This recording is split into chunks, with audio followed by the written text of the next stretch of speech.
23వ తారీఖున మనం అందరం కూడా ఓటు వేయబోతున్నాం. ఈ ఓటు వేసే ముందు ప్రజలందరూ కూడా ఆలోచించి ఓటు వేయవలసినటువంటి అవసరం ఉంది. మనం వేసేటువంటి ఓటు మొత్తం మన తలరాతల్ని మార్చేటువంటి ఓటు. ఈ ఓటులో పాల్గొనేటువంటి అభ్యర్థులను కూడా మనం చాలా లోతుల్లోకి వెళ్ళి ఆలోచించి మనము ఆ ఓటు అనేది వేయాలి. ముఖ్యంగా కరీంనగర్ పార్లమెంటు పరిధిలో పోటీలో ఉన్నటువంటి అభ్యర్థులు ముగ్గురు ఉన్నారు. అది Congress party, BJP party, BRS party. మరి ఈ ముగ్గురులో తెలంగాణ కోసమే పుట్టినటువంటి పార్టీ బీఆర్ఎస్ పార్టీ. మరి కాంగ్రెస్ కానీ బీజేపీ కానీ ఎప్పుడు కూడా తెలంగాణ కోసం కానీ తెలంగాణ వాయిస్ కానీ ఎప్పుడు కూడా వినిపించలేనటువంటి పార్టీలు. మరి తెలంగాణ కోసమే పుట్టినటువంటి పార్టీ బీఆర్ఎస్ పార్టీ.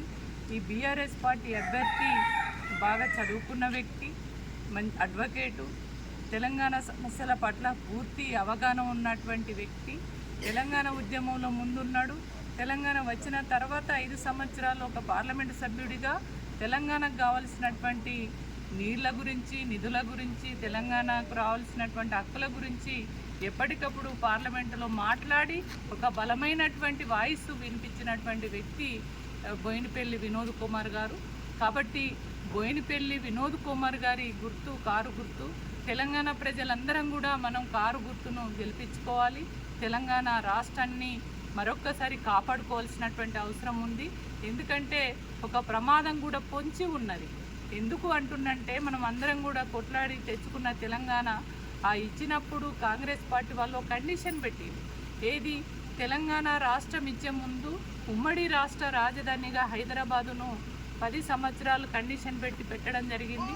ఈ 10 సంవత్సరాలు రేపు వచ్చేటువంటి జూన్ 2కు పూర్తి కాబోతుంది.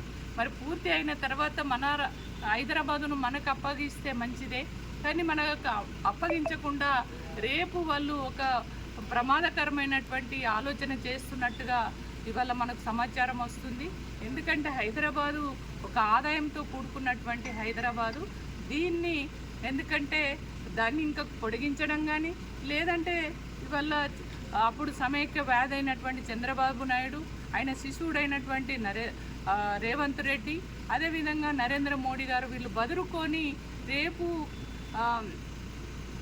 ఏది మన కేంద్రపాలిత ప్రాంత కేంద్రంగా ప్రకటించేటువంటి ప్రమాదం ఉంది. ఎందుకు అనంటే హైదరాబాదు చుట్టూ ఉన్నటువంటి భూములు కానీ అట్లా దానికి సంబంధించినటువంటి ఆదాయం కూడా వచ్చేటువంటిది.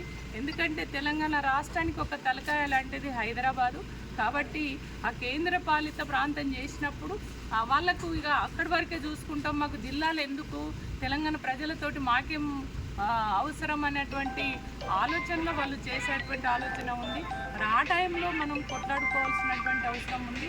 హైదరాబాదు ఒక తలకాయ లాంటి హైదరాబాదు లేకుండా మనము మన జిల్లాలు మనం ఏం చేయలేము. మనకు హైదరాబాద్ అనేది చాలా ముఖ్యమైనటువంటిది. కాబట్టి ఇవల్ల మరి ఆ ముఖ్యమైనటువంటిది వాళ్ళు మనకు అన్యాయం చేసే ప్రయత్నం చేసినప్పుడు మనము పార్లమెంటులో బలమైనటువంటి వాయిస్ వినిపించాలి, బలంగా కొట్లాడాలి. కొట్లాడితేనే మనది మనకు దక్కించుకోవడానికి ఆస్కారం ఉంటుంది. కాబట్టి బోయినపల్లి వినోద్ కుమార్ గారు మంచి వ్యక్తి, తెలంగాణ పట్ల పూర్తిగా అవగాహన ఉంది, సమస్యల పట్ల అవగాహన ఉంది, గట్టిగా మాట్లాడగలిగేటువంటి గుణం ఉన్నటువంటి వ్యక్తి, పేదోళ్ళ పట్ల ప్రేమ ఉన్నటువంటి మనిషి. కాబట్టి మీరు బోయినపల్లి వినోద్ కుమార్ గారి కారు గుర్తుపైన ఓటు వేసి భారీ మెజార్టీతో తెలంగాణ మా అక్క చెల్లెళ్ళు, అన్నదమ్ములు, రైతు కూలీలు, యువకులు అందరూ కూడా కారు పైన ఓటేసి భారీ మెజార్టీ ఇచ్చి గెలిపించి ఇవాళ ఒక ప్రశ్నించే గొంతును పార్లమెంటుకు పంపించవలసిందిగా నేను కోరుకుంటున్నాను.